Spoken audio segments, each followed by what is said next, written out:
Vamos a analizar ahora el caso de el plano inclinado. El plano inclinado es una máquina simple.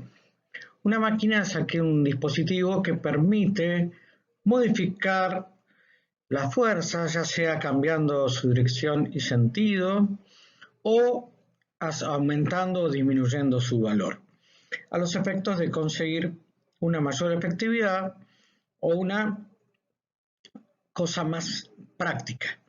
¿Sí? A veces se quiere ganar fuerza, a veces se quiere ganar velocidad, a veces simplemente es una cuestión de comodidad. El plano inclinado está presente en muchos ambientes de nuestra vida. El caso más común, más simple, es la rampa. La rampa que puede ser usada para elevar objetos pesados o para poder elevarse uno mismo o para que los vehículos que andan en ruedas puedan subir determinadas alturas, ya que con las ruedas no se pueden subir escaleras. También el plano inclinado se utiliza para los descensos. El tobogán permite bajar una determinada altura sin hacerlo con la terrible velocidad que significaría largarse verticalmente al vacío.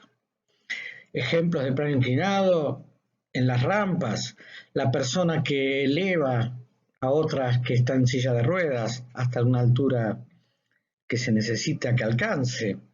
La fuerza que hace para elevarlo es mucho menor que la fuerza que tendría que hacerlo si lo levanta verticalmente.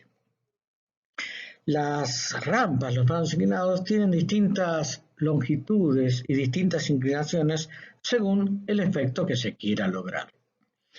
Es evidente que un plano inclinado más corto necesita ser más vertical.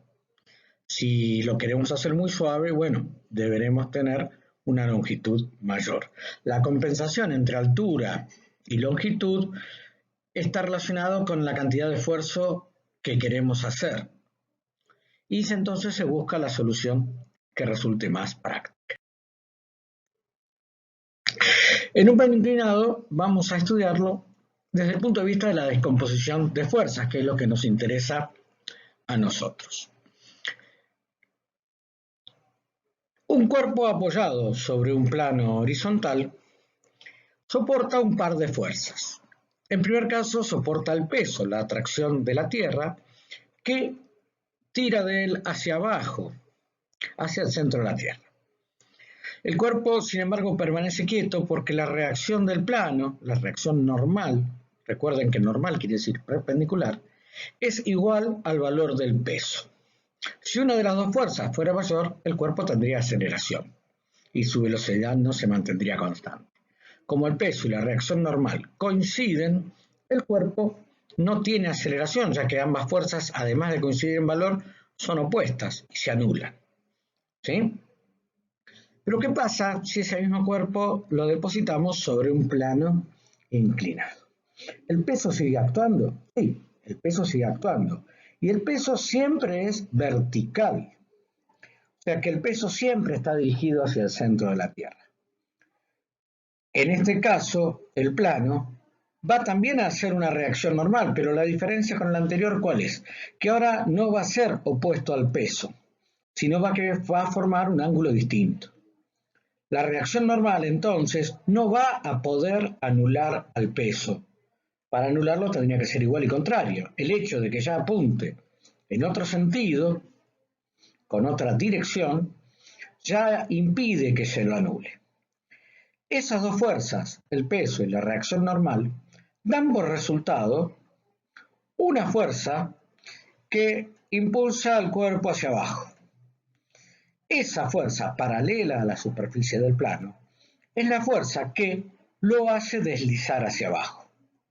Por esa fuerza, se observa claramente, siempre va a ser menor al peso del cuerpo. Por eso, deslizarse por un tobogán no nos va a generar un aumento de velocidad tan violento como tirarnos verticalmente. De la misma manera, si queremos subir un cuerpo por una rampa, no tenemos que vencer al peso, que sería la fuerza roja, sino simplemente tenemos que ganarle a la fuerza verde, que es mucho menor. Entonces, ¿estamos ganando energía? No, simplemente estamos pudiendo levantar un cuerpo haciendo menos fuerza de lo que pesa. ¿Y qué se pierde? Porque nada es gratis. Bueno, en vez de levantarlo a lo largo de una distancia determinada, el largo de la rampa siempre es mayor que la altura que queremos subir. Entonces, hacemos menos fuerza, pero a lo largo de una distancia mayor. Analicemos ahora desde el punto de vista matemático esas fuerzas. Tenemos el cuerpo sobre un plano, la fuerza peso, y vamos a descomponer la fuerza peso. ¿Por qué? La fuerza peso está cumpliendo dos funciones. Lo está tirando hacia el centro de la Tierra, pero sobre el plano hace que se deslice hacia abajo, en este caso hacia la izquierda, y al mismo tiempo lo pega al plano, al cuerpo contra el plano. ¿Sí? Piensen ustedes, cuando se tiran de un tobogán, ¿sí? Tienen aceleración hacia abajo, que sería paralela al plano, pero también se le gastan los pantalones. ¿Por qué? Porque están rozando el pantalón contra la superficie del tobogán. Quiere decir que hay una fuerza normal, ¿sí? Que es parte de su peso. Entonces, descompondremos el peso en dos direcciones perfectamente perpendiculares entre sí. Una de las direcciones paralela al plano y la otra perpendicular al plano. Entonces tendremos la componente normal al plano, la parte del peso que pega al cuerpo, bien dicho, al plano, y la parte paralela al plano, la componente paralela, que intenta deslizar al cuerpo hacia abajo, paralela sobre la superficie del plano.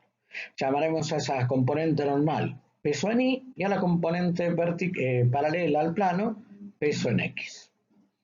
Los valores del peso en X y del peso en Y dependen de la inclinación del plano. Si el plano estuviera más horizontal, aumentaría PI y disminuiría PX. Y si el plano estuviera más vertical, PX sería mayor, y PI menor. Cualquiera que tenga que subir un cuerpo por una rampa sabrá que cuanto más empinada es la rampa, más cuesta subirlo, aunque la rampa sea más corta. Quiere decir que los valores de Px y de Pi están influenciados por el ángulo del plano. Ese es el ángulo alfa que forma el plano con la horizontal. ¿Cómo vinculamos ese ángulo con Px y con Pi? Muy bien. Observen que el plano inclinado, la fuerza peso y la línea punteada horizontal forman un triángulo rectángulo. Hay un montón de ángulos rectos dando vuelta para ahí, así que vamos a apelar a la trigonometría y a la resolución de triángulos. Tenemos un ángulo beta en ese lugar, es un ángulo agudo del triángulo rectángulo que les habíamos dicho, y sabemos que alfa y beta suman 90 grados, ¿sí? Porque el restante ángulo es el que está acá abajo, ¿sí? Es un ángulo recto.